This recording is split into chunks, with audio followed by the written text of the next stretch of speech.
Hello there, folks. Hope you're all doing well here in Washington, D.C. And one of my viewers is recently requesting an update on this amazing palmy yard in D.C. And it's been a little while since I filmed it, so I wanted to come down here and do an update. Just one of my favorite yards in D.C. A small yard that they just fill perfectly with palms, just absolutely beautiful. And just amazing. I know they have more palms in the back. I think they have a pindo at least that they protect, maybe a palmetto as well, stable palmetto, but in the front yard, most or all of the actual palms, I believe, are unprotected. This one that's wrapped up here is a sago palm, which is not actually a palm. It is a cycad, which are more closely related to conifers, even though they look like palms and are called palms. But you can see the fronds in there. Still looks, actually I can't really tell if it's green or not, but I remember last winter I think it got pretty fried, but even without protection in a sheltered spot, I've heard of them growing maybe not super long term here, but at least for a number of years. I know there's several of my viewers that commented that they have some in the DC area, sago palms, that they leave unprotected, and they basically fry back. All the fronds die each winter, and then they flesh out a new set of fronds each spring. But obviously for best results, probably best to protect them in this climate. Definitely pretty marginal here, more so than trackies. And you can see this magnificent trackies here are completely unprotected. I think they might have used to protect these ones. Although, actually, I don't know if they ever did protect them. I think they maybe just wrapped them. And one of these, maybe the one by the door, or maybe both of them actually, survived the 2014 freeze. I believe unprotected. I think they just wrapped them with Christmas lights. No actual heavy-duty protection. So that's really impressive. And these are just super tough palms. Look at the size of the crown on this one. Just massive, absolutely beautiful.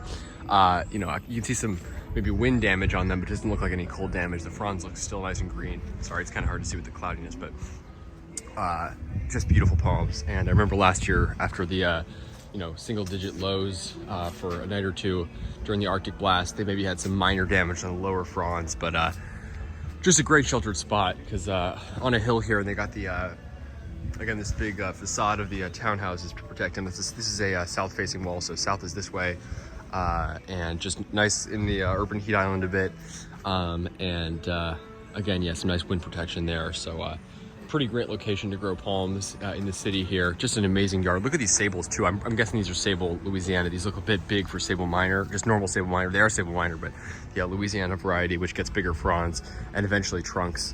You can just see the size of these fronds. Massive, massive, massive fronds. Just gorgeous, gorgeous palms. Fully hardy here again. These never need protection in this climate. You can see some beautiful ones there. There's a needle palm up under there, and then this sable Brazoria, which is just insane. I think it's a Birmingham, sorry, not Brazoria. Sable Birmingham.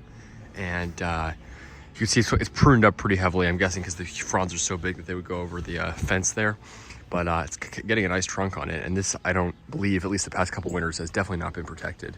Maybe some lights on the trunk, but nothing else. And just amazing. That is one of the coolest palms in the DC area, because trackies, they're marginal, and I always love seeing them here. I love seeing any palms here, obviously. Trackies are marginal, so even more so rare to see them.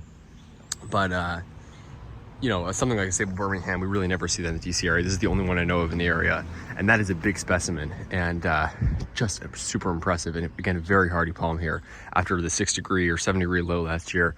Barely any damage on the fronds, maybe just like wind damage, barely any cold damage. Such a tough palm, maybe the hardiest trunking palm of all. Seems better for a climate than trackies, definitely, because they love the hot, humid summers, and trackies will tolerate them and survive them, but just a very well-suited palm for our climate, and trunking sable, which is absolutely amazing. Another big trackie in the back there.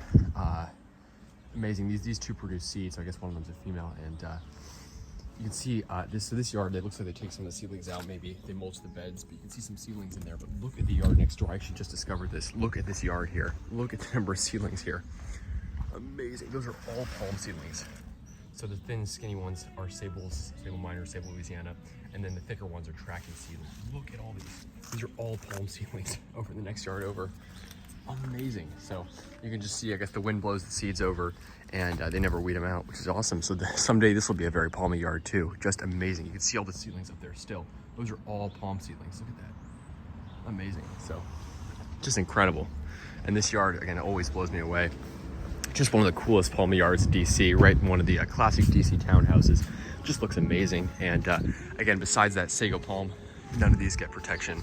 None of the actual palms get protection at all. So just shows what's possible in this climate, utilizing a great microclimate, and just amazing. I love this yard so much. So makes me so happy to see palms thriving like this in DC, because there are, you know, a few hardy species that we can grow reliably here, and these are them. Just amazing. Sable Birmingham, I really want to get one. A very awesome palm for our climate. Just a beautiful, massive specimen. Have a good one, folks.